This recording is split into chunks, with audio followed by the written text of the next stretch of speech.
मध्य प्रदेश के इंदौर में उस वक्त हंगामा मच गया जब शिवानी नाम की एक लड़की ने अपने शादीशुदा प्रेमी के साथ हुए झगड़े के बाद मकान की तीसरी मंजिल से छलांग लगा दी।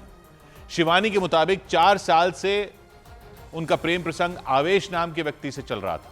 उन्होंने आरोप लगाया कि आवेश ने उन्हें धोखा दिया और दूसरी लड़की से शादी कर दी। दावा किया गया कि इसी बारे में बात करने के लिए वो आवेश के घर पहुंच गई थी। वहां उन दोनों के बीच जोरदार बहस हुई और इसके बाद शिवानी ने उस मकान की तीसरी मंजिल से छलांग लगा दी। ये देखते ही वहां चीख पुकार मच गई। इससे पहले वो उनके प्रेमी बताए जा रहे आवेश के साथ चलती नजर आईं। शिवानी आगे चल रही थीं जबकि वो उनके पीछे। कुछ सेकंड बाद शिवानी रुक गईं और उस मकान की छत के किनारे पर आईं। उस वक्त आवेश को जरा भी अंदाजा नहीं था कि शिवानी कोई ऐसा कदम उठा लेंगी, इसीलिए वो आगे चलते चले गए। लेकिन तभी अचानक शिवानी उस मकान की छत से कूद गई। वो मकान काफी संकरी गली में था, उसमें कई तार लटके हुए थे। शिवानी उन तारों में अटकी और फिर जमीन पर जाकर गिर गई। ये देखकर वहां मौजूद लोगों की आंखें फटी की फटी रह गईं। वो बुरी तरह डर गए। उन्होंने जोर जोर से चिल्लाना शुरू कर दिया।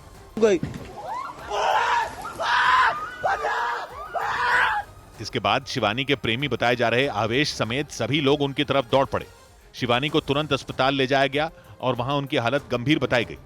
और इस घटना का पता चलने के बाद पूरे इंदौर शहर में कोहराम मच गया। छत से छलांग लगाने वाली शिवानी मध्य प्रदेश के खरगोन की रहने वाली, जबकि उनके प्रेमी बताए जा रहे आवेश इंदौर के रहने वाले।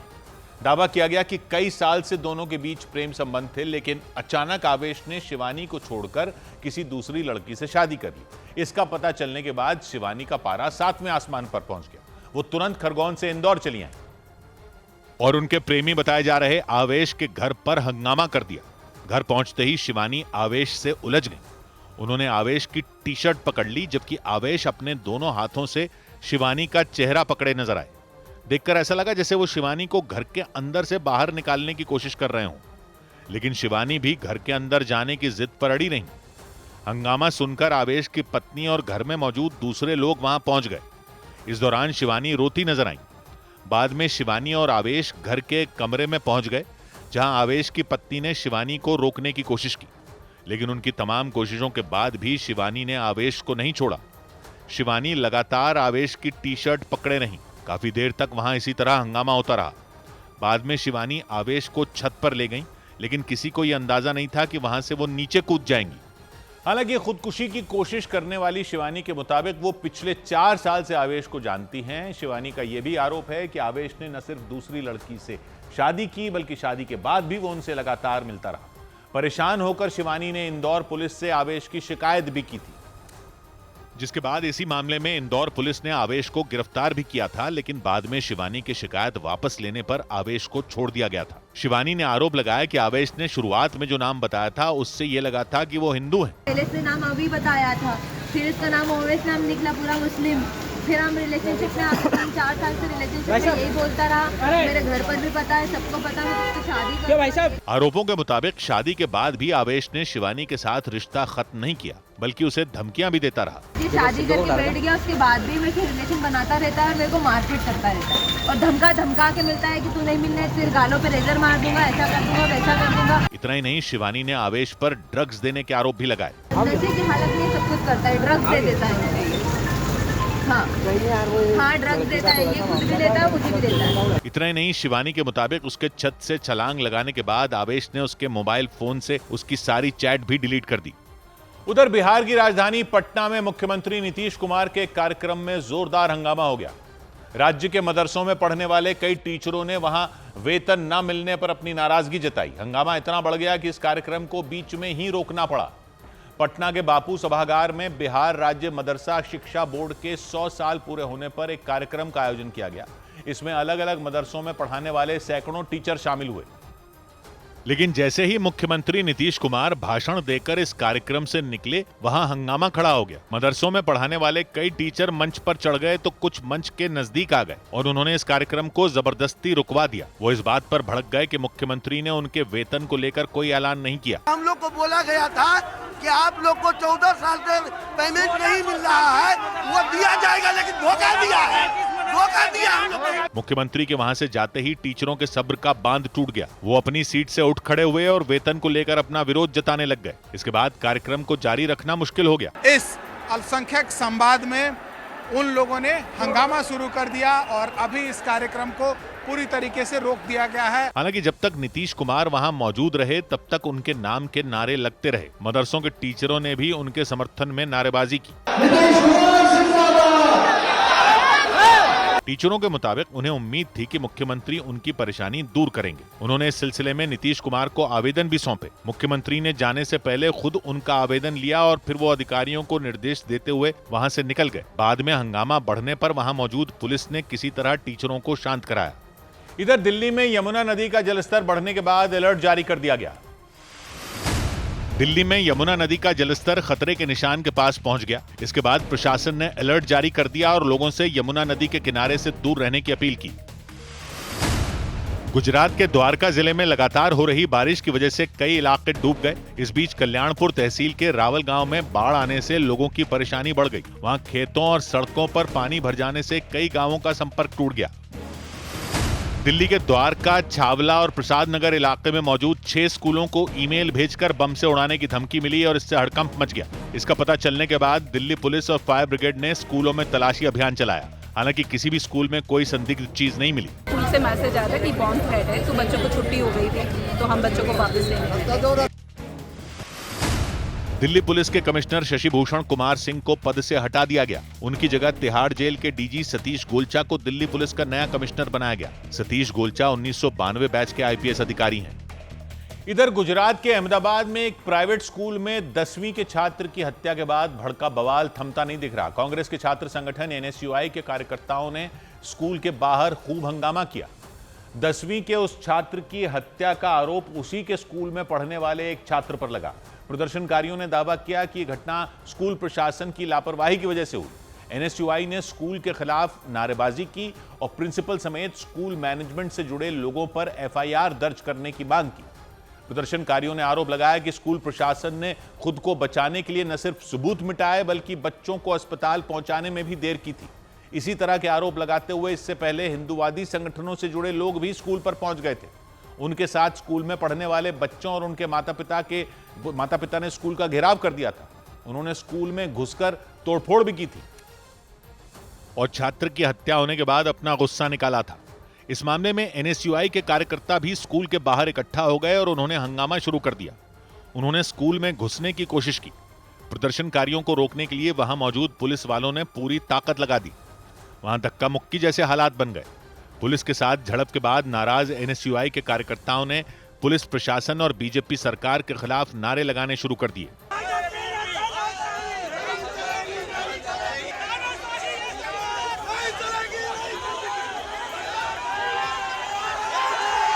प्रदर्शन में शामिल स्कूल में पढ़ने वाली एक बच्ची ने दावा किया कि स्कूल के सुरक्षा कर्मियों ने उस दिन बीच बचाव किया होता तो शायद उस बच्चे की जान बच जाती। स्कूल की गलती है और बाकी सारे जो सिक्योरिटी गार्ड्स है वो भी वहाँ पर देख रहे थे वो बच्चे को और वो कुछ कर नहीं रहे थे। लोगों के गुस्से को देखते हुए प्रशासन ने अहमदाबाद में 7th डे स्कूल नाम के उस स्कूल के आसपास के स्कूलों को भी कुछ दिनों तक बंद करने का आदेश दे दिया। आसपास की कई सारे स्कूल है, वहाँ पे वो स्कूल स्वयं वो बंद रखी गई है और वीएसपी और हिंदू संगठनों ने और एनएसयूआई ने यहाँ पे जो प्रदर्शन किया है वो सबकी मांग एक ही है कि स्कूल प्रशासन के सामने कार्रवाई होनी चाहिए। पुलिस ने स्कूल के बाहर प्रदर्शन कर रहे एनएसयूआई के कुछ कार्यकर्ताओं को हिरासत में भी ले लिया। हालांकि थाने ले जाने के बाद एनएसयूआई के कार्यकर्ताओं को छोड़ दिया गया। छात्र की चाकू गोदकर हुई हत्या के बाद फैले तनाव को देखते हुए भारी संख्या में पुलिस फोर्स को स्कूल के आसपास तैनात कर दिया गया। स्कूल में पढ़ने वाले छात्रों के मुताबिक चाकू के हमले में घायल हुए छात्र को अस्पताल पहुंचाने के लिए एम्बुलेंस बुलाने के बजाय स्कूल प्रशासन ने पानी का टैंकर बुलाया और खून के धब्बे धुलवाए। यानी स्कूल प्रशासन पर सबूत मिटाने का आरोप लगाया गया। छात्रों ने यह भी बताया कि घायल छात्र को उसके दोस्तों ने रिक्शे के जरिए अस्पताल पहुंचाया, लेकिन तब तक ज्यादा खून बह जाने से उसकी हालत बेहद खराब हो चुकी थी। बाद में इलाज के दौरान उसकी जान चली गई। इस सब के बीच इस मामले में आरोपी छात्र की एक सोशल मीडिया चैट सामने आई और उस चैट में वो उस छात्र पर चाकू से हमले की बात कबूलता नजर आया। पुलिस के मुताबिक चैट उसी दिन की है जिस दिन स्कूल में 10वीं के उस छात्र पर चाकू से हमला हुआ था। चैट में आरोपी छात्र का दोस्त उससे यह पूछता दिखा कि उसने स्कूल में कुछ किया है क्या, जिसका जवाब देते हुए आरोपी ने उल्टा यह सवाल किया कि उसे इस बारे में किसने बताया। इसके बाद आरोपी का दोस्त ये कहता दिखा कि जिस पर उसने स्कूल में चाकू से हमला किया था उसकी मौत हो चुकी है। जवाब में आरोपी ने हैरानी जताई। आरोपी के दोस्त ने एक बार फिर पूछा कि क्या उसने उस छात्र को चाकू मारा था। इस सवाल के जवाब में आरोपी कबूल करता दिखा कि उसने चाकू मारा था। आरोपी के दोस्त ने अगला सवाल किया कि आखिर हुआ क्या था, जिसके जवाब में आरोपी ने उसे बताया कि उनके बीच झगड़ा हुआ था, जिस पर आरोपी के दोस्त ने मैसेज भेजा कि अरे तो मार देता, मार ही नहीं देना था। इस सब के बीच चैट के बीच आरोपी छात्र ये कहता दिखा कि अब जो हुआ सो हुआ। ऐसा लगा जैसे उसे इस बात से कोई फर्क ही नहीं पड़ा। चैट के दौरान आरोपी छात्र का दोस्त उसे कुछ दिनों के लिए अंडरग्राउंड हो जाने की सलाह भी देता दिखा। उधर मध्य प्रदेश के टीकमगढ़ में केंद्रीय मंत्री वीरेंद्र कुमार के बंगले के पास सड़क किनारे दर्जनों वोटर कार्ड मिलने से हड़कंप मच गया। उनमें कुछ वोटर कार्ड जली हुई हालत में मिले। आशंका जताई गई कि उनका इस्तेमाल किसी फर्जीवाड़े के लिए किया जा रहा था। यही वजह रही कि जानकारी मिलते ही प्रशासन की टीम ने सभी वोटर कार्ड जब्त कर लिए और जांच शुरू कर दी।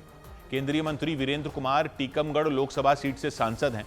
बंगले के पास वोटर कार्ड मिलने के बाद सांसद प्रतिनिधि ने इसके पीछे षड्यंत्र की आशंका जता दी, क्योंकि जहां वोटर कार्ड मिले वहां एक महिला कूड़ा फेंकती दिखी। वो वोटर कार्ड कूड़े के बीच रास्ते पर फैले नजर आए। चौंका देने वाला मामला टीकमगढ़ के सिविल लाइंस रोड का रहा। वहां टीकमगढ़ से सांसद और केंद्रीय मंत्री वीरेंद्र कुमार के बंगले के नजदीक 40 से ज्यादा वोटर कार्ड मिले। उन्हें देखते ही कुछ लोगों ने प्रशासन को सूचना दे दी। इसके बाद वहां पहुंचे तहसीलदार और पटवारी ने सभी वोटर कार्ड अपने कब्जे में ले लिए। वोटर आईडी काफ़ी पुराने हैं, 2011-12 के वोटर आईडी हैं। उनको हमारी निर्वाचन शाखा द्वारा चेक किया जा रहा है। वीरेंद्र कुमार के प्रतिनिधि ने इस मामले में साजिश की आशंका जताई, क्योंकि जो महिला सड़क पर कूड़ा फेंकती दिखी वो मंत्री के बंगले के बराबर वाले घर से आई थी। वो घर स्वास्थ्य विभाग के एक कर्मचारी का बताया गया। ये कार्ड योजना पूर्वक भेजे गए या षड्यंत्र पूर्वक भेजे गए, उसकी जांच होनी चाहिए। प्रशासन ने इस बात की पड़ताल शुरू कर दी कि वो वोटर कार्ड किन लोगों के हैं और वहां कैसे पहुंचे। यही नहीं, जांच में यह भी पता लगाने की कोशिश की गई कि कहीं उनका गलत इस्तेमाल तो नहीं किया गया। इधर मध्य प्रदेश के शिवपुरी में ऊर्जा मंत्री प्रद्युम्न सिंह तोमर जिला अस्पताल में फैली गंदगी से नाराज होकर खुद ही वहां के टॉयलेट साफ करने में जुट गए। उन्होंने जिला अस्पताल के टॉयलेट को अपने हाथों से साफ किया। मंत्री प्रद्युम्न सिंह तोमर के मुताबिक लोगों ने जिला अस्पताल में गंदगी की शिकायत की थी। इसी के बाद वो निरीक्षण के लिए वहां पहुंचे, लेकिन जिला अस्पताल में फैली गंदगी देखकर उनका पारा चढ़ गया। नाराज होकर उन्होंने खुद ही सफाई का मोर्चा संभाल लिया। वो टॉयलेट में घुस गए और अपने हाथों से वहां साफ सफाई शुरू कर दी। मंत्री प्रद्युम्न सिंह तोमर को जिला अस्पताल का टॉयलेट साफ करते देख जिला अस्पताल के अफसरों में हड़कंप मच गया। अस्पताल से निकलने के बाद रास्ते में उन्होंने अपना काफिला लोहारपुरा की पुलिया के पास रुकवा दिया, क्योंकि उनकी नजर सड़क किनारे पड़े कचरे के ढेर पर पड़ गई। प्रद्युम्न सिंह तोमर गाड़ी से नीचे उतरे और फावड़ा उठाकर खुद ही कचरे की सफाई शुरू कर दी। इस दौरान उन्होंने नगर पालिका के स्वास्थ्य अधिकारी योगेश शर्मा को माला पहनाकर सख्त चेतावनी दी। आज मैं इनको माला पहना रहा हूँ, अगली बार मैं विदाई करूंगा सम्मान से, ध्यान रखना। उन्होंने अफसरों को यह भी चेतावनी दी कि अगली बार उनके दौरे के दौरान गंदगी दिखी तो उनकी खैर नहीं होगी। इस कमी को दूर किया करूंगा, निर्देश दिया है। अगली बार अगर मिलेगी तो उस पर कार्रवाई की जाएगी। साफ सफाई के बाद अफसरों को स्वच्छता पर खास ध्यान रखने का निर्देश देकर ऊर्जा मंत्री प्रद्युम्न सिंह तोमर वहां से निकल गए। उधर यूपी के बदायूं में एक कुत्ते के चाटने से 2 साल के एक बच्चे की मौत हो गई। उत्तर प्रदेश के बदायूं में एक कुत्ते के चाटने से 2 साल के एक बच्चे की मौत का डरा देने वाला मामला सामने आया। डॉक्टर के मुताबिक एक कुत्ते ने बच्चे के चेहरे पर मौजूद चोट को चाट लिया था। 2 महीने बाद बच्चे की रेबीज की वजह से जान चली गई। एक उसकी फेस की चोट को एक कुत्ते ने उसको चाट लिया था। चाटने के बाद में 2 मंथ बाद उसके अंदर हाइड्रोफोबिया, रेबीज की दिक्कत आ गई। उत्तर प्रदेश के शाहजहांपुर में मौजूद जलालाबाद तहसील का नाम बदलकर परशुरामपुरी किए जाने पर लोगों ने खुशी जाहिर की। साधु संतों ने इसके लिए सरकार को धन्यवाद दिया। पौराणिक मान्यताओं के मुताबिक भगवान विष्णु के 6ठे अवतार परशुराम का जन्म यहीं हुआ था। समाज ही नहीं, पूरी तहसील, पूरा मतलब जो है जनपद बहुत प्रसन्न है सरकार के इस कार्यक्रम से। सरकार को साधुवाद। उत्तर प्रदेश के वाराणसी में पुलिस ने एक फर्जी कॉल सेंटर पर छापेमारी की। पुलिस के मुताबिक इस छापेमारी के दौरान निवेश और शेयर मार्केट में ट्रेडिंग के नाम पर ठगी करने वाले 29 लोगों को गिरफ्तार किया गया। छापेमारी में पुलिस को 50 से ज्यादा मोबाइल, लैपटॉप और बैंकों के कई दस्तावेज मिले। पर्याप्त टेक्निकल साक्ष्यों के आधार पर इन सबको गिरफ्तार करके आज जेल भेजा जा रहा है। मध्य प्रदेश के रीवा में एसपी दफ्तर के बाहर प्रदर्शन कर रहे कांग्रेस के छात्र संगठन एनएसयूआई के कार्यकर्ताओं को पुलिस ने खदेड़ दिया। एनएसयूआई के कार्यकर्ता मांग कर रहे थे कि जिले में ऐसी दवाओं को बेचे जाने पर रोक लगा दी जाए जिनका इस्तेमाल नशे के लिए किया जा सकता है, लेकिन हंगामा बढ़ता देख पुलिस ने लाठियां भांज दी। परमिशन ली थी इधर उत्तर प्रदेश के आगरा में एक महिला पर पुलिस थाने के अंदर कुछ पुलिसकर्मियों से मारपीट करने का आरोप लगाया गया। इस मामले में उनके खिलाफ एफआईआर भी दर्ज कर दी। इसके बाद उन्होंने सोशल मीडिया पर एक वीडियो जारी कर सफाई दी। उन्होंने पुलिसकर्मियों की तरफ से लगाए गए सभी आरोपों को झूठा बताया और उल्टा पुलिसकर्मियों पर ही मारपीट करने का आरोप लगाया। जानकारी के मुताबिक महिला ने इसी साल जनवरी महीने में चोरी का एक मुकदमा दर्ज करवाया था। वो इसी मुकदमे से जुड़ी जानकारी लेने के लिए थाने गई थी, लेकिन आरोप लगाया गया कि इस दौरान वहां मौजूद एसएचओ ने उनके साथ बदतमीजी की। उनके मुताबिक उन्होंने जब एसएचओ का वीडियो बनाया तो वहां मौजूद एक पुलिसकर्मी भड़क गई। इसके बाद उनके बीच जोरदार बहस शुरू हो गई। किसी के वीडियो बनाने का अधिकार नहीं है। पहली बात एसओ साहब है वो। किसको क्या हुआ? एसओ साहब है, किसी की भी वीडियो बनाओगे, मेरे घर में भी किसी की भी वीडियो बनाओगे तो तुम जेल जाओ, ठीक है ना? अरे किसी की भी वीडियो बनाओगे तो नहीं बनाओगे, क्यों नहीं बनाओगे? तुम लोग बदतमीज है, तो नहीं बनाओगे। क्या नीचे बात पे बदतमीज, नीचे बात पे, ठीक है ना? चैन से यही क्या करेगी, क्या करेगी? देखते ही देखते बात मारपीट तक पहुंच गई। वो पुलिसकर्मी और महिला पुलिस थाने के अंदर ही एक दूसरे से भिड़ गईं।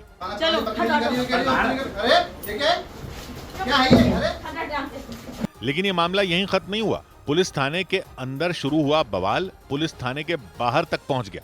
वो महिला हंगामा करते हुए पुलिस थाने के बाहर पहुंच गई और पुलिस थाने के बाहर उन्होंने जोर जोर से चिल्लाना शुरू कर दिया। इसकी वजह से उस पुलिस थाने के बाहर लोगों की भीड़ जमा हो गई। कई पुलिसकर्मी भी उन्हें पकड़ने के लिए वहां पहुंच गई और इसके बाद उन्हें खींचकर पुलिस थाने के अंदर लाने की कोशिश की गई, लेकिन वो इसके लिए तैयार नहीं हुई। इसकी वजह से उन पुलिसकर्मियों और उनके बीच धक्का मुक्की हो गई।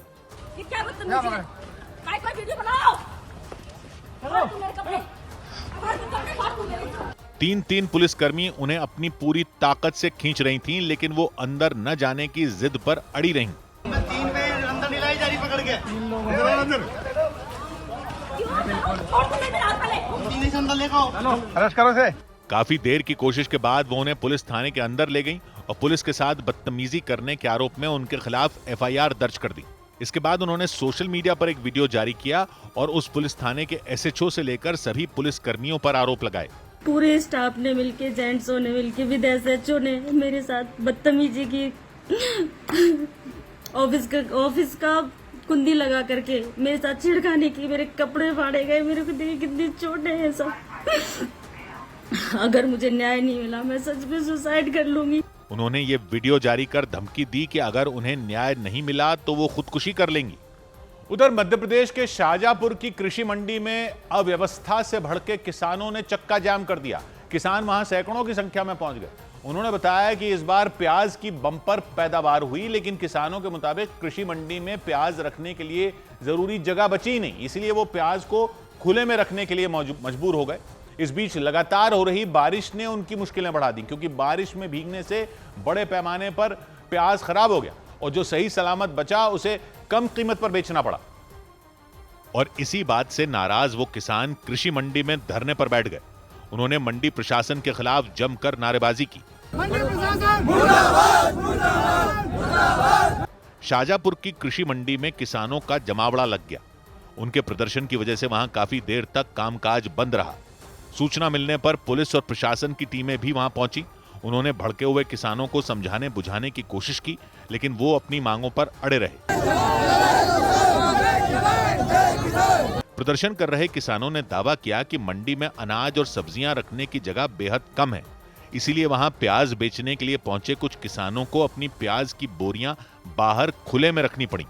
लेकिन मुसीबत तब बढ़ गई जब आसमान से पानी बरस गया। माल गीला होने के कारण व्यापारी उस माल को कम भाव में खरीदते हैं। किसानों ने मांग पूरी होने तक धरना देने की चेतावनी दी। हालांकि प्रशासन से कार्रवाई का भरोसा मिलने के बाद उन्होंने प्रदर्शन खत्म कर दिया। इधर उत्तराखंड के उधम सिंह नगर जिले के काशीपुर में उस वक्त हड़कंप मच गया जब एक स्कूल के अंदर टीचर को गोली मार दी गई। गोली मारने का आरोप उसी स्कूल के 9वीं क्लास में पढ़ने वाले एक छात्र पर लगाया गया। दावा किया गया कि वो लड़का स्कूल में लंच बॉक्स में पिस्तौल छिपाकर ले गया था। घायल हालत में टीचर को अस्पताल में भर्ती कराया गया, जहां उनकी हालत नाजुक बताई गई। लेकिन जिस तरीके से दिन दहाड़े स्कूल में टीचर को गोली मारी गई, उससे पूरे काशीपुर में कोहराम मच गया। यह घटना काशीपुर के कुंडेश्वरी इलाके में मौजूद Shri Guru Nanak senior secondary school नाम के स्कूल में हुई। पुलिस की जांच में पता चला कि कुछ रोज पहले टीचर ने 9वीं क्लास में पढ़ने वाले उस नाबालिग छात्र को किसी बात पर थप्पड़ मार दिया था। टीचर के थप्पड़ मारने की बात से वो लड़का गुस्से में था। दावा किया गया कि टीचर से बदला लेने के लिए वो लड़का स्कूल में लंच बॉक्स में तमंचा छिपाकर ले गया और फिर मौका मिलते ही उसने टीचर पर गोली चला दी। गोली की आवाज सुनकर पूरा स्कूल दहल गया। एक स्टूडेंट का ही प्रकाश में है और सत्यापन होने के बाद उस बाल अपचारी को ज्यादा संरक्षण में लिया गया। टीचर को गोली मारने के बाद उस लड़के ने स्कूल से भागने की कोशिश की, लेकिन उसे पकड़ लिया गया। इसके बाद टीचर को अस्पताल ले जाया गया, जहां उनकी हालत नाजुक बताई गई। उधर यूपी के देवरिया में पुलिस ने अवैध शराब की बड़ी खेप जब्त कर ली। उत्तर प्रदेश के देवरिया में पुलिस ने चेकिंग के दौरान एक ट्रक से करीब 26 लाख रुपए की 450 पेटी अवैध शराब जब्त कर ली। इस मामले में पुलिस ने बिहार के मुजफ्फरपुर के रहने वाले 2 लोगों को गिरफ्तार कर लिया। पुलिस के मुताबिक दोनों आरोपी शराब को देवरिया से बिहार ले जा रहे थे। शराबबंदी वाले राज्य बिहार के सारण जिले में पुलिस ने 40 लाख रुपए की कीमत की शराब जब्त कर ली। पुलिस के मुताबिक शराब की बड़ी खेप उत्तर प्रदेश के बलिया से तस्करी कर लाई गई थी। उत्तर प्रदेश के मथुरा में पुलिस ने गो तस्करी के एक आरोपी को मुठभेड़ के दौरान गिरफ्तार करने का दावा किया। पुलिस ने उस आरोपी से एक पिस्तौल, कारतूस और बिना नंबर प्लेट की एक मोटरसाइकिल जब्त करने का भी दावा किया। उसे गिरफ्तार करने के लिए पुलिस ने 25,000 रुपए के इनाम का ऐलान किया था। उत्तर प्रदेश के गाजीपुर में पुलिस ने मुठभेड़ के बाद 6 बदमाशों को गिरफ्तार करने का दावा किया। पुलिस के मुताबिक पकड़े गए सभी बदमाश एक कारोबारी की हत्या करने की तैयारी में थे।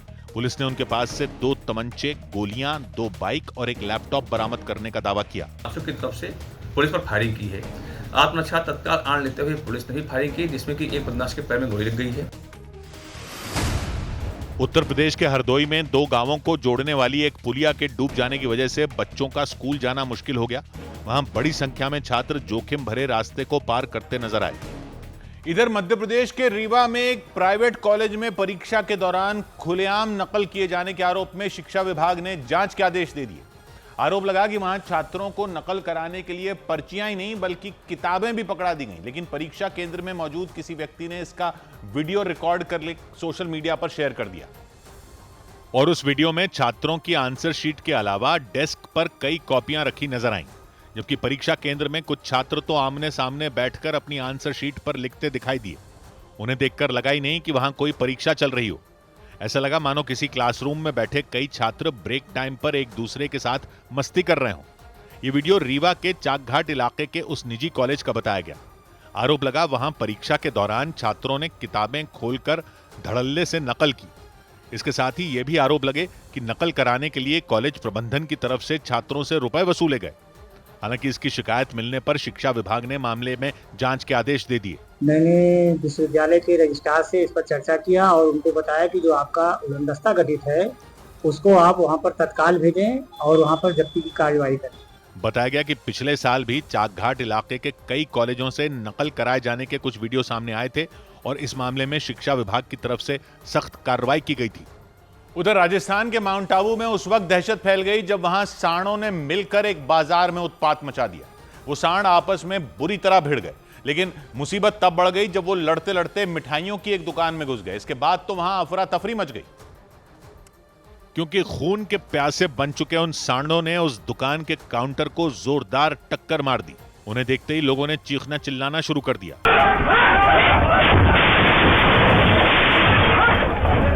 वो सांड माउंट आबू शहर के उस बाजार के बीचों बीच भिड़े। मिठाई की उस दुकान में कर्मचारियों के अलावा भी कई लोग मौजूद थे। सांडों की लड़ाई देखकर वो बुरी तरह सहम गए। दुकान के पास आते ही पीछे से आए सांड ने आगे वाले सांड को जबरदस्त टक्कर मार दी। इसके बाद वो सीधे दुकान में घुस गया। दुकान में मौजूद ज्यादातर लोग भाग खड़े हुए, लेकिन सांड की चपेट में आए व्यक्ति जमीन पर गिर गए। हालांकि सामने खड़े आदमी ने वक्त रहते उन्हें खींच लिया और इससे वो बाल बाल बच गए, लेकिन उन सांडों ने बाजार में काफी देर तक उत्पात मचाया। बाद में कुछ लोगों ने डंडा मारकर उन्हें खदेड़ दिया, लेकिन वहां आवारा गायों और सांडों से परेशान लोगों का गुस्सा प्रशासन पर फूट पड़ा। प्रशासन बिल्कुल ऐसा बैठा हुआ है कि बिल्कुल सुस्त कि वो काम ही नहीं करना चाहता है। हैरानी की बात यह रही कि जिस जगह पर सांडों की लड़ाई हुई वहां से नगर पालिका का दफ्तर ज्यादा दूर नहीं है। उधर उत्तर प्रदेश के संभल में पुलिस ने दावा किया कि उसने करोड़ों रुपए के ऑनलाइन गेमिंग के घोटाले का पर्दाफाश कर दिया।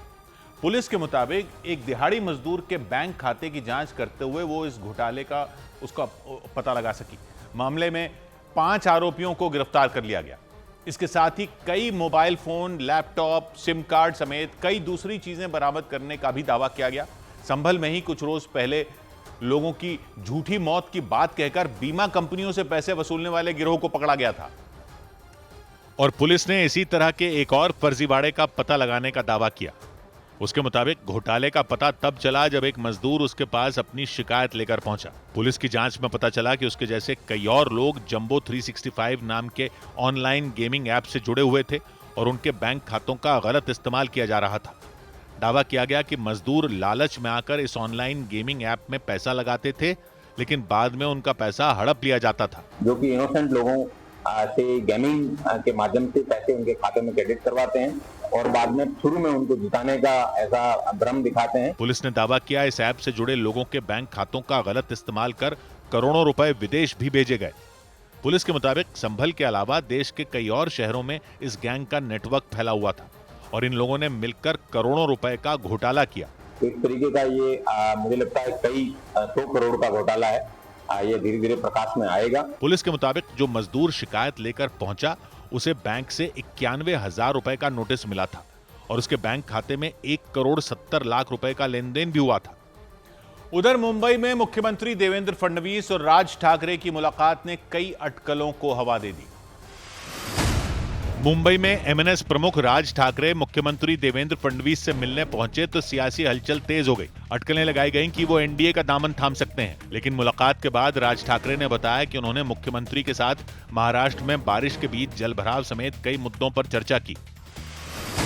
शिवसेना उद्धव गुट के नेता और विधायक आदित्य ठाकरे ने भारत और पाकिस्तान के बीच एशिया कप में होने वाले क्रिकेट मैच पर सवाल उठाए। उन्होंने सोशल मीडिया पर लिखा कि क्या ये मैच पहलगाम के पीड़ित और शहीद हुए जवानों से भी बड़ा है। आदित्य ठाकरे ने इस सिलसिले में खेल मंत्री मनसुख मांडविया को एक चिट्ठी भी लिखी।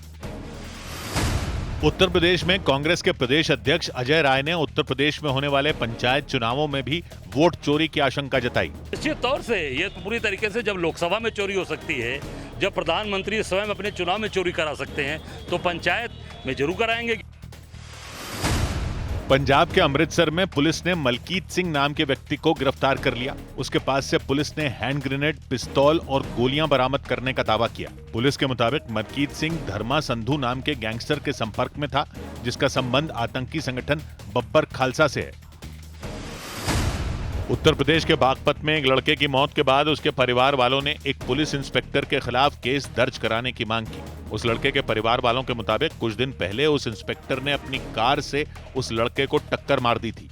उसके परिवार वालों ने आरोप लगाया कि इस मामले में पुलिस ने अज्ञात के खिलाफ केस दर्ज किया था।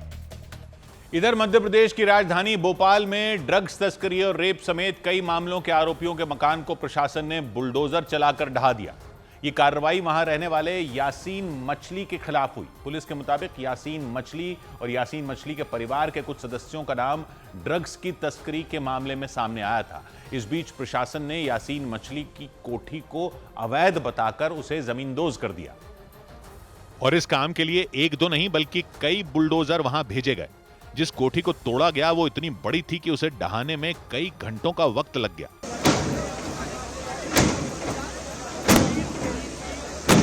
पुलिस और नगर निगम की टीम ने वहां एक साथ चारों तरफ से कार्रवाई शुरू की। कोठी के सभी हिस्सों को एक एक कर तोड़ा गया। प्रशासन के मुताबिक करीब 25 करोड़ का यह मकान वन विभाग की जमीन पर अवैध तरीके से बनाया गया था। इस बीच उसमें रहने वाले परिवार ने आरोप लगाया कि उन्हें इस कार्रवाई से पहले कोई नोटिस नहीं भेजा गया, लेकिन पुलिस ने इसे गलत बताया। लेकिन सारे वैधानिक रूप से नोटिस सर्व करके और विधि सम्मत सारी कार्रवाई की गई। इस दौरान वहां सुरक्षा के कड़े इंतजाम किए गए ताकि कोई बवाल न हो। कार्रवाई शुरू करने से पहले ही पूरे इलाके में पुलिस के सैकड़ों जवान तैनात कर दिए गए। सुरक्षा व्यवस्था आप देखिए, करीब 250 का पुलिस बल यहाँ पर तैनात है ताकि किसी भी तरह की लॉ एंड ऑर्डर की सिचुएशन ना बने। पुलिस ने कुछ रोज पहले यासीन मछली और यासीन मछली के परिवार के कुछ सदस्यों को ड्रग्स की तस्करी और रेप के मामले में गिरफ्तार किया था। उधर जम्मू कश्मीर के रामनगर में एक महिला की संदिग्ध हालात में मौत होने के बाद उनके परिवार वालों ने उनके ससुराल के सामने ही महिला का अंतिम संस्कार कर दिया। शालू नाम की महिला के परिवार वालों ने आरोप लगाया कि उनके ससुराल वालों ने दहेज के लिए शालू को बुरी तरह प्रताड़ित किया था। शालू के परिवार वालों ने आशंका जताई कि दहेज के लिए उनकी बेटी की पीट कर हत्या कर दी गई और फिर उन्होंने शालू का अंतिम संस्कार भी उनके ससुराल वालों के मकान के सामने ही किया। मतलब वो लोग शालू को लेकर शमशान नहीं गए, बल्कि शालू के ससुराल के सामने ही उनकी चिता को अग्नि दे दी। इस दौरान लोगों की भारी भीड़ वहां मौजूद रही। कई महिलाएं वहां रोती बिलखती दिखी।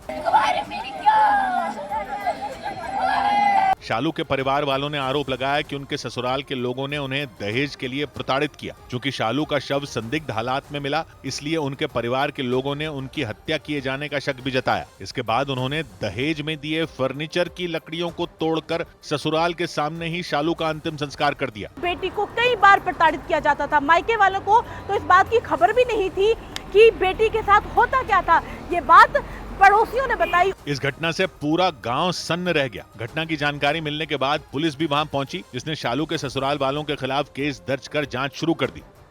इधर मध्य प्रदेश के जबलपुर में जबरन वसूली से इनकार करने पर एक रेस्टोरेंट में तोड़फोड़ कर डरा देने वाला मामला सामने आया। पुलिस के मुताबिक वहां पहुंचे कुछ बदमाशों ने रेस्टोरेंट के मालिक से पैसों की डिमांड की थी। बाद में सभी आरोपियों को गिरफ्तार कर लिया गया, लेकिन इससे पहले उन बदमाशों ने रेस्टोरेंट में जाकर जमकर उत्पात मचाया। वहां जाते ही उन्होंने बाहर रखी कुर्सियां और टेबल को तोड़ना शुरू कर दिया। कुछ ही देर में उन्होंने उस रेस्टोरेंट की हालत खराब कर दी। बदमाशों ने एक भी कुर्सी और टेबल को सही सलामत नहीं छोड़ा। डर के मारे रेस्टोरेंट के मालिक को कर्मचारी एक कोने में छिपे रहे। किसी ने भी उन्हें रोकने की कोशिश नहीं की। जब तोड़फोड़ करने से बदमाशों का मन भर गया और वो चले गए, तब इसकी शिकायत पुलिस से की गई। पुलिस ने सीसीटीवी कैमरों की मदद से कुछ ही देर में सभी आरोपियों को गिरफ्तार कर लिया। इन सभी को गिरफ्तार कर जुडिशियल रिमांड पर भेजा गया है और इनके खिलाफ कठोर प्रतिबंधात्मक कार्रवाई की जा रही है। पुलिस के मुताबिक बदमाशों ने रेस्टोरेंट के मालिक से अवैध वसूली की मांग की थी और जब उन्होंने इनकार कर दिया तो गुस्से में आकर उन्होंने वहां तोड़फोड़ की। गिरफ्तारी के बाद पुलिस ने सभी बदमाशों का जुलूस भी निकाला। उन्हें हथकड़ी पहनाकर कई इलाकों में घुमाया गया। उधर हिमाचल प्रदेश के मंडी में उस वक्त हंगामा हो गया जब कुछ लोग डाक पार्सल की एक गाड़ी में भैंसों को भरकर ले जाते दिखे। वहां मौजूद लोगों ने आशंका जताई कि उन भैंसों को तस्करी करने के मकसद से ले जाया जा रहा था। इसलिए उन लोगों ने गाड़ी के ड्राइवर और उसके साथी से पूछताछ करनी शुरू कर दी। क्योंकि डाक पार्सल की उस गाड़ी में कई भैंसें भरी नजर आईं। उसे देखकर लोगों ने तस्करी की आशंका जताई। इसके बाद वो लोग गुस्से में आ गए और पूछताछ के दौरान एक आदमी ने गाड़ी के ड्राइवर को थप्पड़ जड़ दिया। आप काटने के लिए लेके जा रहे, के लेके जा रहा हूँ? उन्होंने बोला पुरानी मंडी है। मैं बोला काटने के लिए लेके जा रहा, के लेके जा रहा? वही तो बता रहा, सुन तो लो, आप बता। हालांकि उस गाड़ी में सवार लोगों ने इस बात से इनकार किया। उन लोगों के मुताबिक उनके मालिक ने भैंसों को पास की एक मंडी तक पहुंचाने की जिम्मेदारी सौंपी थी। इस बीच वहां खड़े एक आदमी ने गुस्से में पिस्तौल निकाल ली और उन्हें डराकर सच्चाई पता करने की कोशिश करते दिखे। बाद में उन लोगों ने पुलिस को बुला लिया और पूरे मामले की जानकारी दी। पुलिस ने उन भैंसों को कब्जे में लेकर उन लोगों के खिलाफ शिकायत दर्ज कर ली। जानकारी के मुताबिक उस गाड़ी में 17 भैंसे और 8 भैंस के बच्चे थे। पुलिस ने उन भैंसों को उनके मालिक को सौंप दिया और मामले की जांच शुरू कर दी। इधर जम्मू कश्मीर के सांबा में श्रद्धालुओं से भरी एक बस हादसे का शिकार हो गई। जम्मू कश्मीर के सांबा में वैष्णो देवी के दर्शन करने जा रहे 70 यात्रियों से भरी एक बस खाई में गिर गई। हादसे में एक की मौत हो गई और करीब 40 यात्री घायल हो गए और उन्हें अस्पताल ले जाया गया। पुलिस के मुताबिक वो बस उत्तर प्रदेश से कटरा जा रही थी। बिहार के सीतामढ़ी में बीजेपी कार्यकर्ताओं ने राहुल गांधी को सद्बुद्धि देने की कामना करते हुए हवन किया। बीजेपी कार्यकर्ताओं ने आरोप लगाया कि Rahul Gandhi voter list revision के मुद्दे पर जो बयानबाजी कर रहे हैं उससे बिहार की छवि खराब हो रही है। हरियाणा के भिवानी की महिला टीचर मनीषा का ढाणी लक्ष्मण गांव में अंतिम संस्कार कर दिया गया। सरकार ने मनीषा की हत्या की जांच सीबीआई से कराने का फैसला लिया। 11 अगस्त को घर से निकली मनीषा का शव 13 अगस्त को खेत में मिला था। इस मामले में पुलिस पर लापरवाही बरतने का आरोप लगाया गया था। जम्मू कश्मीर में भूकंप के झटकों की वजह से लोगों के बीच अफरा तफरी मच गई। कुपवाड़ा जिले में जमीन से 5 किलोमीटर नीचे भूकंप का केंद्र था और रिक्टर स्केल पर इसकी तीव्रता 3.5 मापी गई। मध्य प्रदेश के भिंड में एक व्यक्ति ने स्वतंत्रता दिवस के दिन 2 लड्डुओं की जगह 1 लड्डू मिलने से नाराज होकर सीएम हेल्पलाइन में शिकायत कर दी। उस व्यक्ति के मुताबिक पहले 2 लड्डू दिए जाते थे, लेकिन इस बार सिर्फ 1 ही लड्डू दिया गया। उन्होंने मुख्यमंत्री से इस समस्या के समाधान की मांग की। इधर दिल्ली में जन सुनवाई के दौरान मुख्यमंत्री रेखा गुप्ता पर हुए हमले के बाद उनकी सुरक्षा बढ़ा दी गई। केंद्र सरकार ने रेखा गुप्ता को जेड कैटेगरी की सुरक्षा दे दी। इसके तहत उनकी सुरक्षा में सीआरपीएफ के 20 से ज्यादा जवान 24 घंटे तैनात रहेंगे। मुख्यमंत्री आवास पर जन सुनवाई के दौरान मुख्यमंत्री रेखा गुप्ता पर हमला हुआ था।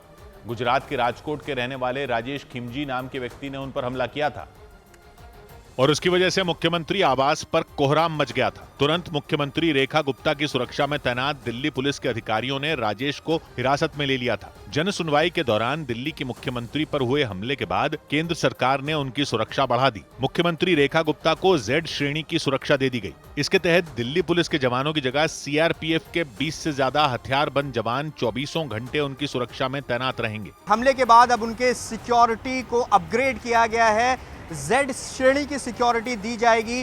जेड सिक्योरिटी के तहत अब उनके पास सीआरपीएफ के जवान उनके साथ तैनात रहेंगे। मुख्यमंत्री रेखा गुप्ता की सुरक्षा के साथ मुख्यमंत्री आवास की सुरक्षा की जिम्मेदारी भी सीआरपीएफ को सौंप दी गई। मुख्यमंत्री आवास के बाहर चप्पे चप्पे पर दिल्ली पुलिस के जवान तैनात नजर आए और तो और मुख्यमंत्री आवास में लगे कुछ सीसीटीवी कैमरों की जगहें भी बदल दी गई ताकि मुख्यमंत्री रेखा गुप्ता की सुरक्षा में किसी तरह की कोई चूक न हो। और पुलिस सूत्रों के मुताबिक आरोपी राजेश खिमजी ने पूरी प्लानिंग के साथ दिल्ली की मुख्यमंत्री रेखा गुप्ता पर हमला किया था। सूत्रों ने दावा किया कि पूछताछ के दौरान राजेश ने बताया कि वो 17 अगस्त यानी रविवार के दिन गुजरात के राजकोट से मध्य प्रदेश के उज्जैन गया था। वहां उसने महाकाल और काल भैरव के दर्शन किए थे। इसके बाद वो ट्रेन से बिना टिकट यात्रा करके 17 अगस्त यानी मंगलवार की सुबह दिल्ली पहुंच गया। दावा किया गया कि दिल्ली पहुंचने के बाद उसने करोल बाग के हनुमान मंदिर में पूजा की थी। और पुलिस सूत्रों के मुताबिक करोल बाग के हनुमान मंदिर में पूजा करने के बाद राजेश ने मुख्यमंत्री के बारे में जानकारी जुटानी शुरू कर दी थी। सूत्रों ने दावा किया कि लोगों से पूछताछ के बाद राजेश को पता चला कि मुख्यमंत्री रेखा गुप्ता का घर शालीमार बाग में है। इसके बाद वो सुबह 10:50 पर दिल्ली के शालीमार बाग में मौजूद मुख्यमंत्री रेखा गुप्ता के घर पहुंच गया। वो थोड़ी देर के लिए घर के बाहर रुका रहा और लगातार फोन पर किसी से बात करता रहा ताकि उस पर किसी को शक न हो। चंद मिनटों के बाद वो घर के अंदर दाखिल हुआ। वहां उसने अपना नाम पता लिखा और पास में मौजूद एक कुर्सी पर बैठ गया। इसके बाद राजेश ने अपने मोबाइल फोन से अंदर के वीडियो बनाने शुरू कर दिए। थोड़ी देर बाद वो एक कर्मचारी से कागज पर मुख्यमंत्री आवास का पता लेकर वहां से निकल गया। और सुबह 8:30 बजे से 9:30 बजे तक मुख्यमंत्री रेखा गुप्ता आम लोगों की समस्याएं सुनती हैं। तो ये उसे पता चला, मतलब हमले से पहले ही राजेश ने मुख्यमंत्री आवास और वहां होने वाली जनसुनवाई से जुड़ी हर एक जानकारी हासिल कर ली थी। सूत्रों के मुताबिक 20 अगस्त बुधवार को होने वाली जनसुनवाई की सारी जानकारी जुटाने के बाद राजेश शालीमार बाग में मौजूद मुख्यमंत्री के घर से सीधा दिल्ली के सिविल लाइंस पहुंच गया था और वहां मौजूद श्री दिल्ली गुजराती समाज भवन में रुका था। सूत्रों ने दावा किया कि राजेश ने रुकने के लिए इसलिए यह जगह चुनी थी क्योंकि वहां से मुख्यमंत्री रेखा गुप्ता के सरकारी आवास की दूरी करीब 700 मीटर ही है। सूत्रों के मुताबिक राजेश 19 अगस्त यानी मंगलवार को दोपहर के वक्त श्री दिल्ली गुजराती समाज भवन आया था। करीबन 1:30 बजे के आसपास वो यहाँ पर पहुँचता है और करीबन 2:52 तक वो यहाँ के रिसेप्शन पर बैठा रहता है और उसके बाद बाकायदा जो यहाँ का रजिस्टर है उसमें वो एंट्री कराता है। अगले दिन यानी बुधवार की सुबह करीब 7:30 बजे राजेश श्री दिल्ली गुजराती समाज भवन से निकल गया था। उसे ये बात अच्छी तरह पता थी कि मुख्यमंत्री रेखा गुप्ता हर हफ्ते बुधवार को अपने सरकारी आवास पर सुबह 8:30 बजे से 9:30 बजे तक जन सुनवाई करती हैं। अगले दिन सुबह 7:30 बजे वो यहाँ से चेकआउट कर देता है। तो यहाँ भी पुलिस पहुंची, यहाँ भी जो स्टाफ था उसके बयान पुलिस ने लिए। राजेश एक फरियादी बनकर मुख्यमंत्री आवास पहुंचा। जन सुनवाई के दौरान जैसे ही मुख्यमंत्री रेखा गुप्ता उसके पास पहुंची, उसने उन पर हमला कर दिया था। जांच में पता चला कि गुजरात में उस पर करीब 10 केस दर्ज हैं और वो पशुओं के अधिकारों के लिए कई बार अनशन कर चुका है। उधर भारतीय क्रिकेट टीम के चीफ सिलेक्टर अजीत अगरकर का कार्यकाल बढ़ा दिया गया।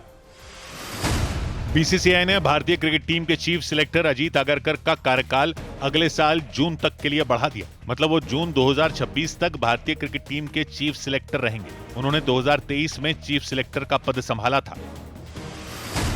खेल मंत्रालय ने साफ कर दिया कि भारत और पाकिस्तान की टीमें एशिया कप समेत किसी भी अंतर्राष्ट्रीय टूर्नामेंट में एक दूसरे का सामना कर सकती हैं। हालांकि चाहे कोई भी खेल हो, न तो भारतीय टीमें पाकिस्तान में होने वाले किसी टूर्नामेंट में भाग लेंगी और न ही पाकिस्तान से कोई सीधी सीरीज खेलेंगी। अजिंक्य रहाणे ने घरेलू क्रिकेट में मुंबई की टीम की कप्तानी छोड़ने का ऐलान कर दिया। सोशल मीडिया पर एक पोस्ट कर उन्होंने ये जिम्मेदारी किसी युवा खिलाड़ी को दिए जाने की अपील भी की। हालांकि वो बतौर बल्लेबाज मुंबई की टीम से जुड़े रहेंगे। खबर है कि ओलंपिक्स में भारत के लिए मेडल जीतने वाले Neeraj Chopra Brussels diamond league नाम के भाला फेंकने के टूर्नामेंट में हिस्सा नहीं लेंगे। माना जा रहा है कि नीरज चोपड़ा ने यह फैसला इसलिए लिया ताकि वो आने वाली वर्ल्ड चैंपियनशिप की तैयारी कर सकें। चीन में 5 सितंबर से होने वाले महिलाओं के एशिया कप के लिए भारतीय महिला हॉकी टीम का ऐलान कर दिया गया। भारतीय टीम की कमान सलीमा टेटे को सौंपी गई। एशिया कप जीतने वाली टीम को अगले साल होने वाले महिलाओं के हॉकी के विश्व कप में सीधी एंट्री मिलेगी। इधर मध्य प्रदेश के खंडवा में बारिश के बीच लोग अपनी जान हथेली पर रखकर उफनते नाले को पार करने के लिए मजबूर हो गए। वहां कुछ ही घंटों में इतनी बारिश हुई कि कई सड़कें डूब गईं। उन पर चलना भी मुश्किल हो गया क्योंकि खौफनाक लहरों ने वहां कब्जा कर लिया। लेकिन इसी बीच बड़ी संख्या में लोग अपनी जान की परवाह किए बगैर रास्ता पार करते दिखे। तभी उनमें एक महिला को पानी की तेज धार ने खींचा और वो पानी के बहाव में बहने लग गईं। इसके बाद तो उनके साथ मौजूद लोगों ने बिना वक्त गंवाए उन्हें पकड़ लिया। उन्होंने उस महिला को पकड़ा और उन्हें उफनते सैलाब में बहने से बचा लिया। महिला के साथ वहां से गुजर रहे बाकी लोगों ने लहरों से बचने के लिए मानव श्रृंखला बनाकर आगे बढ़ने की कोशिश की, लेकिन वो लोग लहरों से मुकाबला नहीं कर पाए। इसके बाद वहां से रास्ता पार कराने के लिए एक ट्रैक्टर की मदद ली गई। उस ट्रैक्टर में कई मोटरसाइकिलों समेत बड़ी संख्या में लोग सवार हुए और उन्हें आसानी से बाजार तक पहुंचाया गया। ट्रैक्टर वगैरह लगवा दिए यहाँ पे और जो लोग हैं उनको निकाल रहे हैं। खंडवा में भारी बारिश के बाद कई नालों में उफान आ गया और कालमुखी इलाके में तो कई मोटरसाइकिलें बह गईं। उधर राजस्थान के जोधपुर में तेज बारिश के बाद कई इलाके जलमग्न हो गए। वहां घुटनों तक पानी भर गया। इसकी वजह से लोगों का वहां चलना तक मुश्किल हो गया। जोधपुर में कई घंटों तक मूसलाधार बारिश हुई और उसके बाद वहां की सड़कें पानी से लबालब हो गईं। वहां के एक इलाके में एक व्यक्ति पानी में बहते नजर आए। उनका सिर पानी के बाहर दिख रहा था। पानी का बहाव इतना तेज था कि वो बहते हुए काफी दूर तक चले गए। इस दौरान कोई भी उनकी मदद के लिए नहीं आया। हालांकि थोड़ी दूर जाने के बाद उन्हें पानी से बाहर निकाल लिया गया। भारी बारिश की वजह से जोधपुर के कई इलाके इसी तरह जलमग्न हो गए। वहां भी सड़कों पर घुटनों तक पानी भरा दिखाई दिया। वहां के एक इलाके में तो पानी की रफ्तार देखकर ऐसा लगा जैसे कोई नदी उफान पर आ गई हो। हालात ऐसे हो गए कि लोग बिना सहारे के सीधे खड़े तक नहीं हो पाए। ऐसे में वो सड़क किनारे मौजूद मकानों और दुकानों से चिपक कर खड़े हो गए। इस दौरान वहां मौजूद एक छात्र ने उस रास्ते को पार करने की कोशिश की, लेकिन कुछ कदम चलने के बाद ही वो रुक गया क्योंकि उसके पैर लड़खड़ा रहे थे। इसके अलावा पानी के तेज बहाव की वजह से वहां खड़ा एक स्कूटर भी गिर गया। उधर जोधपुर की ही तरह राजस्थान के 12 जिले में भी लगातार बारिश के बाद आए सैलाब में एक गाड़ी बह गई। वहां नेशनल हाईवे समेत कई सड़कों पर बारिश के बाद बाढ़ आ गई, लेकिन इसके बाद भी पानी में डूबी सड़कों से लोगों ने आना जाना बंद नहीं किया। और इसका नतीजा यह हुआ कि वो गाड़ी लहरों में बह गई। वो सड़क से थोड़ी दूरी पर डूबी नजर आई। उसका सिर्फ पिछला हिस्सा दिखाई दिया। ऐसा लगा मानो वो गाड़ी किसी गहरी खाई में गिर गई हो। बताया गया कि 12 के भंवरगढ़ इलाके में वो पानी की तेज धार के बीच से गुजर रही थी, लेकिन पानी के बहाव के सामने वो टिक नहीं पाई और बहकर सड़क से काफी दूर चली गई। हालांकि आसपास मौजूद कई लोग गाड़ी के पास पहुंचे और उन्होंने उस गाड़ी के ड्राइवर को किसी तरह सुरक्षित बाहर निकाल लिया। 12 के एक दूसरे इलाके में भी बारिश लोगों के लिए बड़ी बाधा बन गई।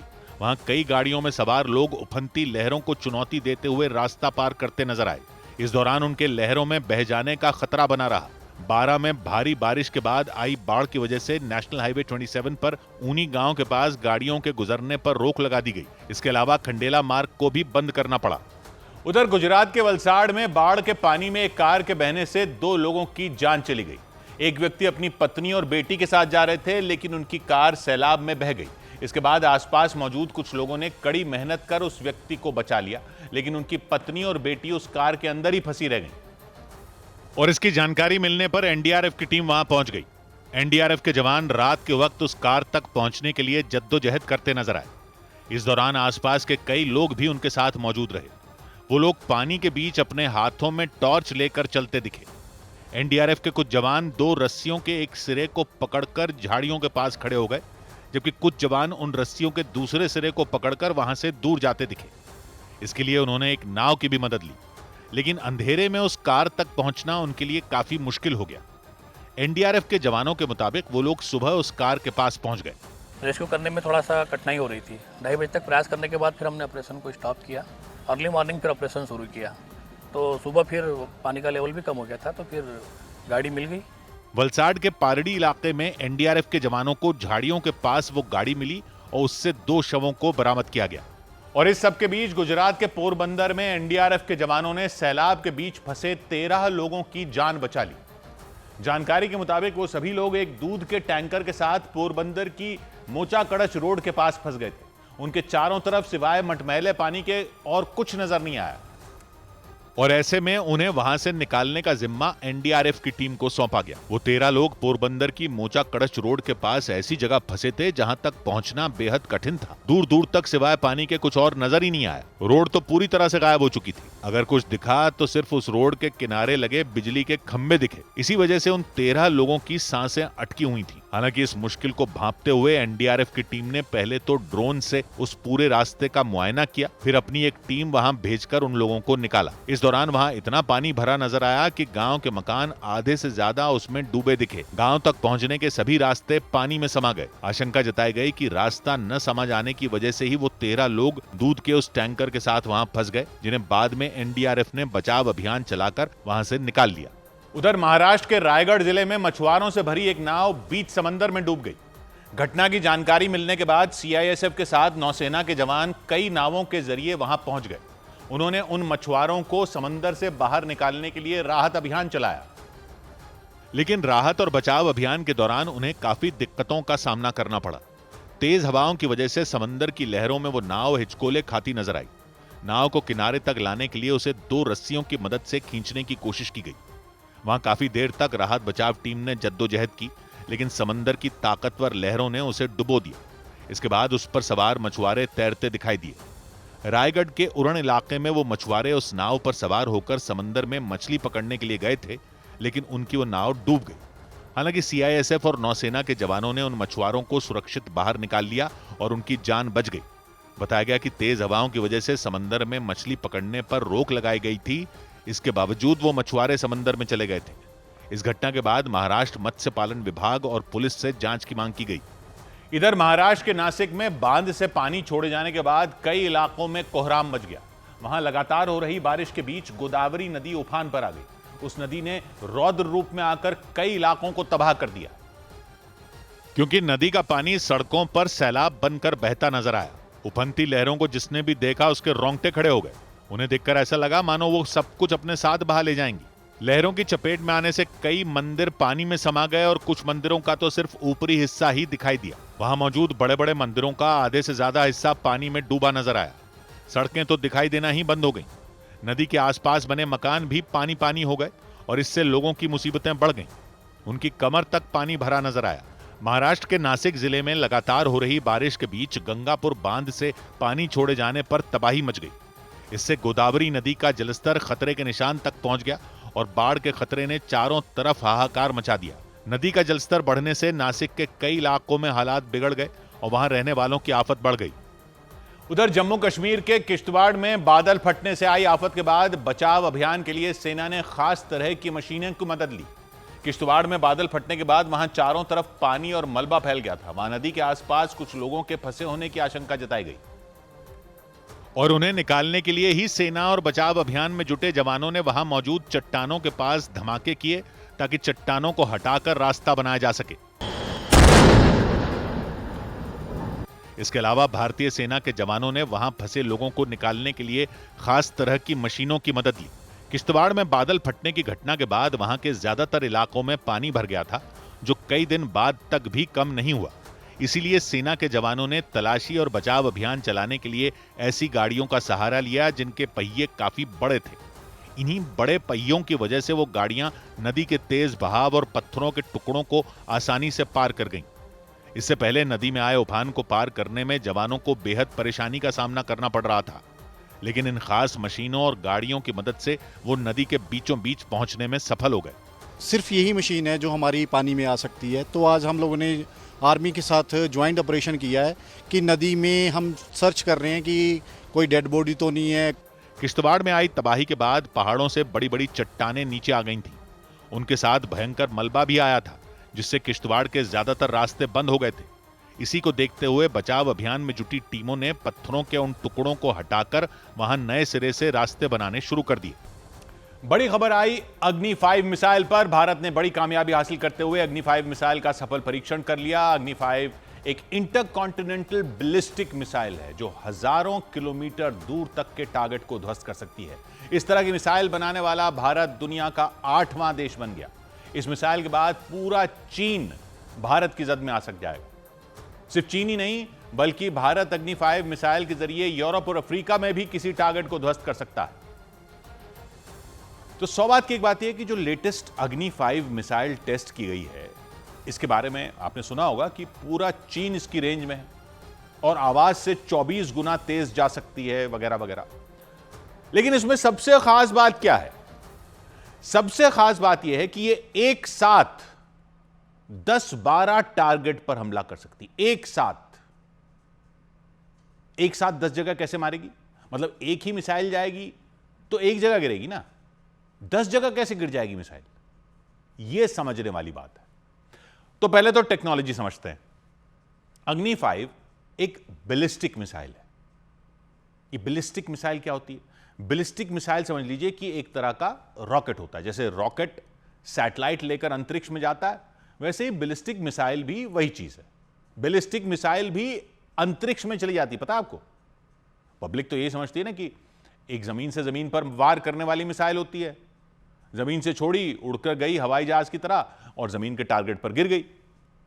फिर लोगों ने जमीन से हवा में मारने वाली मिसाइलें सुनी है, जो जमीन से ऊपर आसमान से आ रहे हवाई जहाज या दूसरी मिसाइल को हवा में ही मार गिराने वाली होती हैं।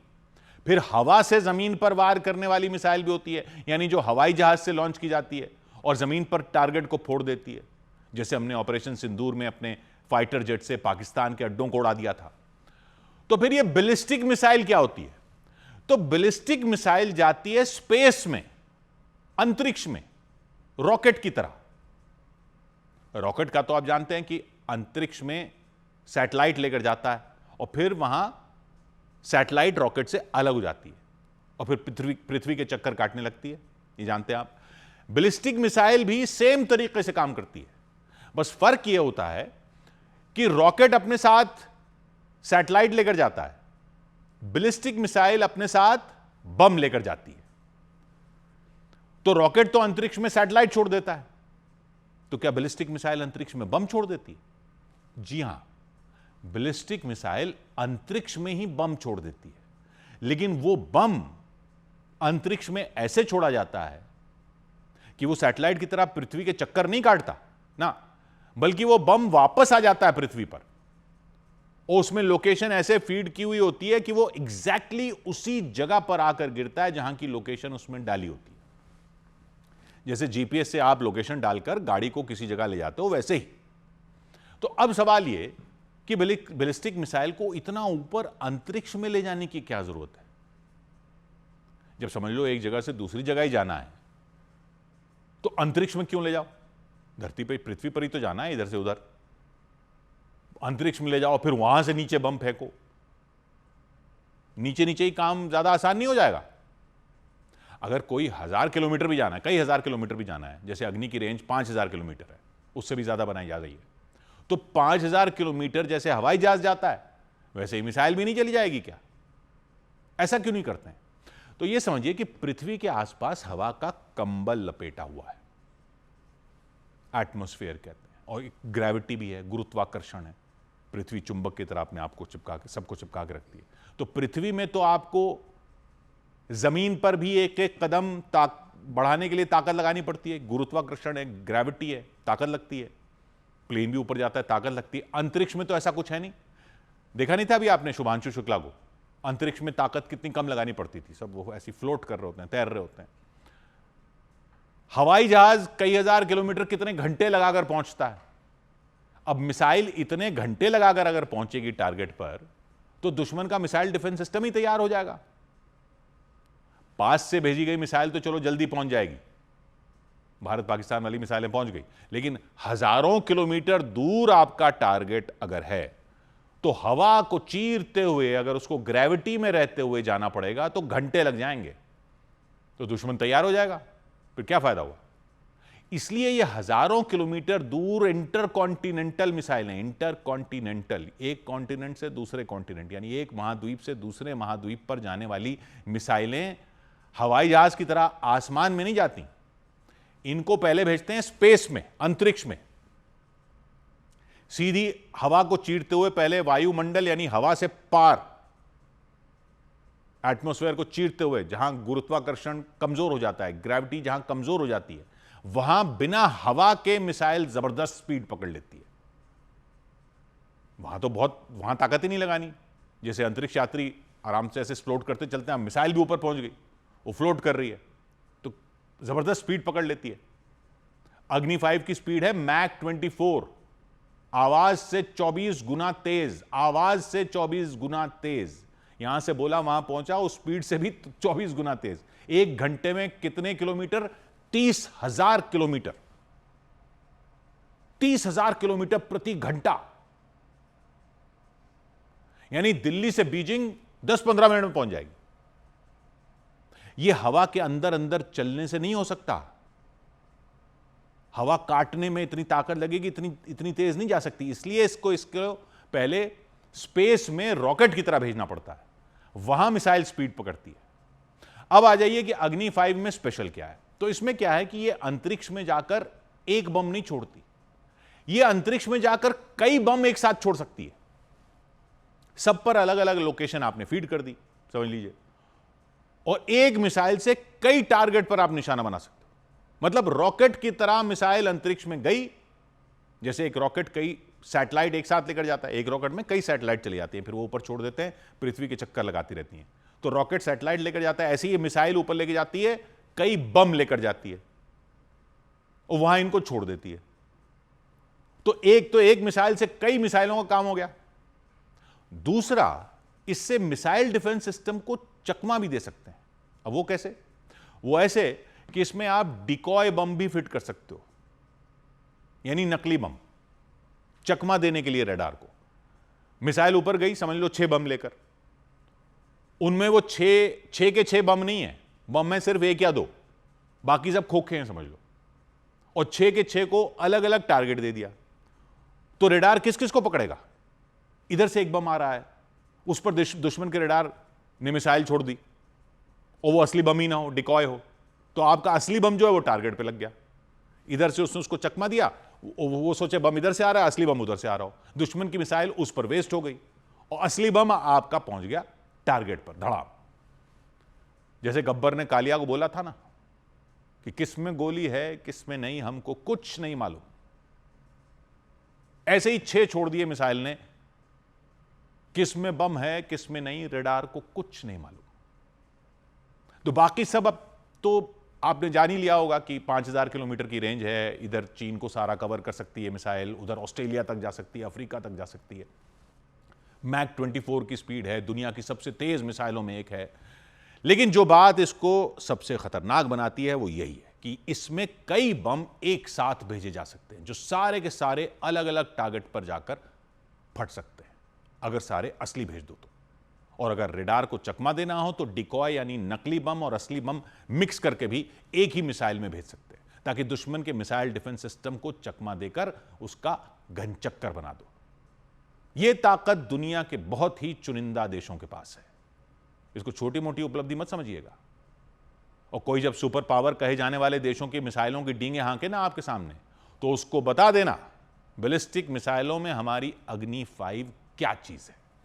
100 बात की बात। इधर इसरो ने गगनयान मिशन को जल्द लॉन्च करने की घोषणा कर दी। भारत की स्पेस एजेंसी इसरो ने ऐलान किया कि बहुत जल्द गगनयान मिशन लॉन्च किया जाएगा। दिल्ली में इसे लेकर एक प्रेस कॉन्फ्रेंस की गई, जिसमें भारतीय अंतरिक्ष यात्री शुभांशु शुक्ला भी शामिल हुए। उन्होंने इसरो के इस मिशन में हिस्सा बनने की इच्छा जाहिर की। Ready to put my life in Dr. Narayan's hand, and whenever he makes a rocket or vehicle, I'm ready to go in that. That is the kind of trust I have on him. Tariff यानी import duty को लेकर भारत से तनातनी के बीच America में Donald Trump की party Republican party की नेता निकी हेली ने ट्रंप सरकार की आलोचना की। भारतीय मूल की निकी हेली ने दो टूक कहा कि अगर अमेरिका चीन पर लगाम कसना चाहता है तो उसे भारत के साथ बिगड़ते रिश्तों को दोबारा पटरी पर लाना होगा। महाराष्ट्र के नासिक में एक इमारत गिरने से अफरा तफरी मच गई। जानकारी के मुताबिक हादसे में करीब 7 लोग मलबे के नीचे दब गए। दमकल विभाग की टीम ने उन लोगों को मलबे से बाहर निकालने का काम किया और उन्हें अस्पताल भेजा गया। छत्तीसगढ़ के बलरामपुर में एक छात्रा को बुरी तरह पीटने के मामले में प्राइमरी स्कूल के प्रिंसिपल को गिरफ्तार कर लिया गया। मामला शंकरगढ़ थाना क्षेत्र का रहा। वहां दूसरी क्लास में पढ़ने वाली उस बच्ची को डंडे से इतनी बुरी तरह पीटा गया कि उसे अस्पताल में भर्ती होना पड़ा। उपराष्ट्रपति पद के लिए विपक्षी गठबंधन के उम्मीदवार बी सुदर्शन रेड्डी ने नामांकन दाखिल कर दिया। उपराष्ट्रपति का चुनाव 9 सितंबर को होना है और नतीजा भी उसी दिन आएगा। उधर यूक्रेन जंग रुकवाने के लिए चल रही कूटनीतिक कोशिशों के बीच रूस की सेना ने ताबड़तोड़ हमला कर दिया। यूक्रेन के राष्ट्रपति जेलेंस्की ने दावा किया कि पुतिन की फौज ने 24 घंटे के अंदर 600 से ज्यादा ड्रोन और मिसाइल हमले किए। हालांकि यूक्रेन ने भी पलटवार करने में देर नहीं लगाई। उसने रूस के कब्जे वाले क्राइमिया में एक ट्रेन पर एयर स्ट्राइक कर दी और यूक्रेन से दागी गई मिसाइल तेल की सप्लाई करने वाली उस ट्रेन के बेहद नजदीक फटी। हमला होते ही वहां धमाका हुआ और भयंकर आग लग गई। उस ट्रेन के पास खौफनाक लपटें उठती दिखी। लपटों के साथ उठ रहा धुआं पूरे इलाके में फैल गया। हालांकि गनीमत ये रही कि आग ट्रेन और उस पर मौजूद तेल से भरे टैंकरों तक नहीं पहुंची, वरना वहां तबाही मच जाती। क्राइमिया पर यूक्रेन के इस हमले से पहले रूस की फौज ने यूक्रेन के कई इलाकों में भीषण बमबारी की। दावा किया गया कि महज 24 घंटों में रूस ने यूक्रेन पर 570 से ज्यादा ड्रोन और करीब 40 मिसाइलें बरसा दी। रूस के रक्षा मंत्रालय ने बताया कि उसके सैनिकों ने दुश्मन के कई सैन्य ठिकानों पर कहर बरपा दिया। दावा किया गया कि एक दिन के अंदर यूक्रेन के 1300 सैनिकों को ढेर कर दिया गया। इसके अलावा बड़े पैमाने पर टैंक और बख्तरबंद गाड़ियां भी तहस नहस कर दी गईं। ये हमले यूक्रेन के खार्किव, खैरसोन, ज़ैपोरिजिया और उसके आसपास के इलाकों पर किए गए। इनके जवाब में यूक्रेन ने क्राइमिया पर मिसाइलें दागकर वहां दहशत फैला दी। इधर दिल्ली के मैदानगढ़ी इलाके में हुए ट्रिपल मर्डर के आरोप में पुलिस ने उसी परिवार के एक लड़के को पकड़ लिया। पुलिस को शक है कि पकड़ा गया आरोपी अपने माता पिता और भाई का कत्ल करके फरार हो गया था। तीनों का शव उनके घर में खून से सना मिला था। पकड़े गए आरोपी का नाम सिद्धार्थ बताया गया। पुलिस ने बताया कि दिल दहला देने वाली इस घटना के बाद से सिद्धार्थ घर से लापता हो गया था। ट्रिपल मर्डर की जांच में जुटी पुलिस की टीम ने उसकी तलाश की। पुलिस को जांच के दौरान जानकारी मिली कि सिद्धार्थ की दिमागी हालत ठीक नहीं है, उसका इलाज चल रहा था। घर की तलाशी के दौरान पुलिस को उसके इलाज के दस्तावेज और दवाइयां मिली और उन दस्तावेजों और दवाइयों के आधार पर कड़ी से कड़ी मिलाते हुए पुलिस की टीम सिद्धार्थ तक पहुंच गई। पुलिस ने बताया कि मैदानगढ़ी इलाके के सतबाड़ी खर्क गांव से एक घर से बदबू आने की सूचना मिली थी। इसके बाद पुलिस की एक टीम उस घर पर पहुंची। दरवाजा खोलने पर पुलिस वालों के पैरों तले जमीन खिसक गई, क्योंकि उस घर के भीतर का मंजर बहुत ही खौफनाक था। पुलिस के मुताबिक आरोपी सिद्धार्थ के पिता प्रेम सिंह और उसके भाई ऋतिक का शव फर्श पर पड़ा था। वहीं ऊपर के फ्लोर पर सिद्धार्थ की मां रजनी का शव पड़ा था।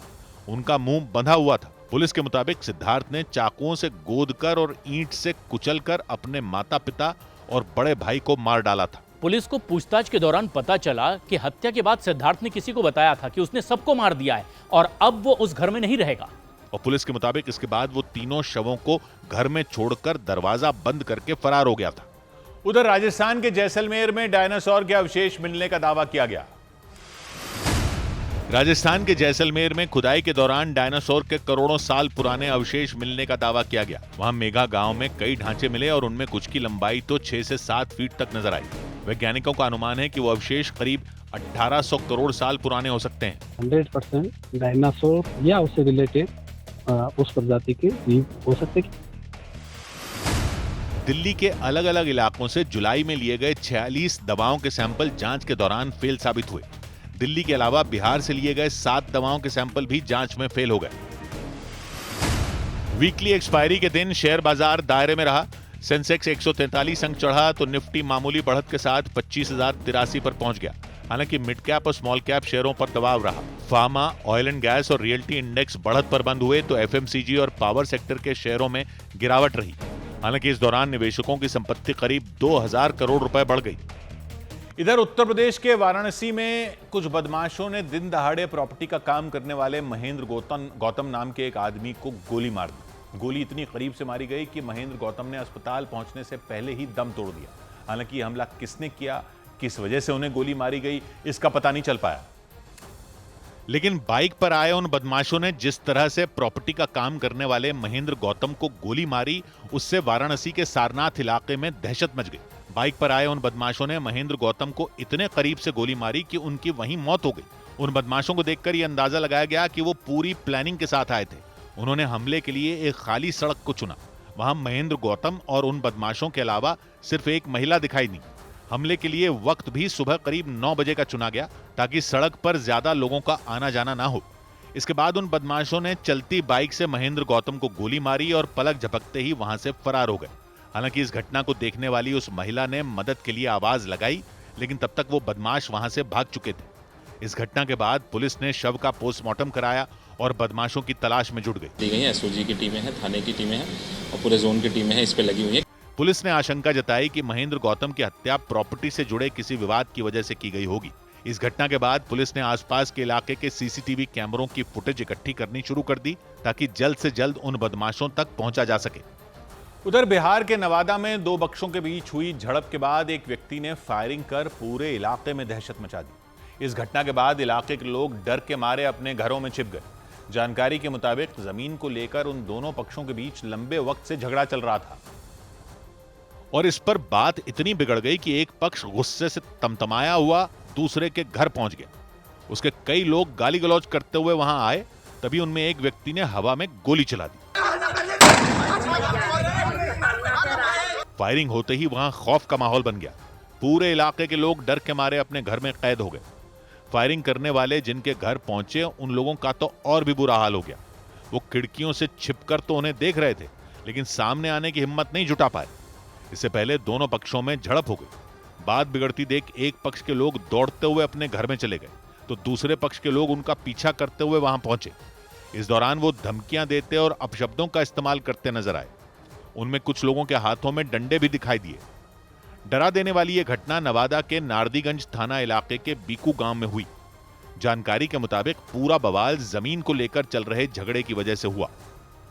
इधर यूपी के गाजियाबाद में मुठभेड़ में एक इनामी बदमाश को गिरफ्तार करने का दावा किया गया। दिल्ली के पास उत्तर प्रदेश के गाजियाबाद में संतोष जायसवाल उर्फ आसामी नाम के बदमाश को पुलिस ने मुठभेड़ के बाद गिरफ्तार करने का दावा किया। संतोष पर 20,000 रुपए का इनाम है। पुलिस के मुताबिक पिछले साल अगस्त में संतोष ने घड़ियों के एक शोरूम में चोरी की थी। उत्तर प्रदेश के सहारनपुर में एक पेट्रोल पंप पर कुछ लोगों ने मोटरसाइकिल से आए एक व्यक्ति की बुरी तरह पिटाई कर दी। वो उन्हें घेर कर मारते दिखे। बताया गया कि किसी मामूली बात पर उनके बीच झगड़ा शुरू हुआ था। घटना सदर बाजार थाना क्षेत्र में हुई। मारपीट में वो व्यक्ति घायल हो गए। बिहार के मुजफ्फरपुर में एक मकान को बनाने को लेकर दो पक्षों में झगड़ा हो गया और देखते देखते बात मारपीट तक पहुंच गई। इसकी वजह से कई लोग बुरी तरह घायल हो गए। उत्तर प्रदेश के बलरामपुर में हाथियों के आतंक ने लोगों का जीना मुहाल कर दिया। हाथियों ने किसानों की फसल बर्बाद कर दी। इसके अलावा कई घरों को भी नुकसान पहुंचाया। इसके बाद वन विभाग के अधिकारियों ने लोगों को मुआवजा देने का ऐलान किया। उधर हरियाणा के यमुनानगर में रात के अंधेरे में एक पेट्रोल पंप पर तेंदुआ दिखने से दहशत मच गई। तेंदुए ने पेट्रोल पंप के पास सो रहे एक कुत्ते पर हमला कर दिया। उसे देखकर आसपास के लोग खौफ में आ गए क्योंकि वो तेंदुआ दौड़ता हुआ उस कुत्ते पर झपट पड़ा। तेंदुए को देखकर जमीन पर लेटा वो कुत्ता सकपका गया और उसने भौंकना शुरू कर दिया। उसके बाद दोनों डर से अलग अलग दिशा में भाग गए। गनीमत ये रही कि इस दौरान तेंदुए ने किसी को नुकसान नहीं पहुंचाया। उस पे मारा ये पट्टा, यहाँ से जैसे हमें हल्ला किया तो उसको पीछे भाग गया छोड़ के। दिल दहला देने वाला ये मामला यमुनानगर के फैजपुर नाम के गांव का रहा। इससे पहले वहां पेट्रोल पंप के आसपास सन्नाटा फैला दिखा। वहां काम कर रहे कर्मचारी भी सो रहे थे, तभी उस तेंदुए ने कुत्ते पर हमला कर दिया। देर रात उस पेट्रोल पंप पर तेंदुए के आने की खबर सुनकर लोग दहशत में आ गए। पूरे लेपर्ड एरिया है ये, तो रात को या दिन में भी कई बार तेंदुए आ जाए, लेकिन इसमें आम बात है, इसमें कोई घबराने वाली बात नहीं है। ये वन विभाग के मुताबिक नेशनल पार्क के जंगल के बगल में होने की वजह से उस इलाके में तेंदुआ नजर आया। उनके मुताबिक उन्होंने पेट्रोल पंप के कर्मचारियों से बात की और आसपास के इलाके का जायजा लिया। साथ ही लोगों से सतर्क रहने की अपील की।